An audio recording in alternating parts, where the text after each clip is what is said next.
তোমার কি মনে হয় সময় নষ্ট করলে কিছু যায় আসে না?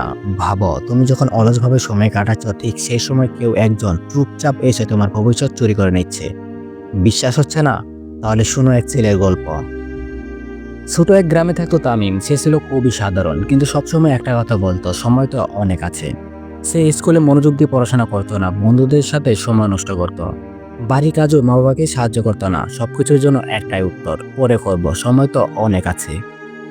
একদিন রাতে সে ঘুমিয়েছিল, কিন্তু হঠাৎ করে ঘরে জানলা খুলে গেল। সে দেখতে পেল এক বুড়ো লোক ঘরে ঢুকলো। চোখ জ্বলজ্বল করছে, হাতে একটা ঘড়ির মতো যন্ত্র। লোকটি বলতে লাগলো, আমি সময় চোর। যারা সময় অপচয় করে আমি তাদের ভবিষ্যৎ চুরি করি। তামিম হেসে বলল, গল্প গুজব করতে এসেছেন? বুড়ো বলল, তাহলে চলো, তোমার ভবিষ্যৎ কেমন হবে সেই সময় থেকে ঘুরে আসি। তামিম হঠাৎ নিজেকে দেখতে পেতে লাগলো 5 বছর পর। বন্ধুরা ক্যারিয়ার করছে, সে তখন আর দিকহারা। 10 বছর পর মা বাবা নেই, কেউ পাশে নেই, সে শুধু আফসোস করছে। 20 বছর পর চেহারা বুড়ো, চোখে ক্লান্তি, মুখে সেই পুরনো কথা, সময় তো অনেক ছিল। তামিম কাঁদতে লাগলো, আমি ভুল করেছি, আমাকে আর একটা সুযোগ দাও। বুড়ো হেসে বলল, তোমাকে একটা সুযোগ দিতে পারি, তবে তোমাকে শপথ করতে হবে যে আর একটাও মুহূর্ত অপচয় করবে না। ঠিক তখনই তামিমের ঘুম ভেঙে গেল এবং সে চিৎকার করে উঠল। ঘড়ি কাটা তখন রাত 3টা।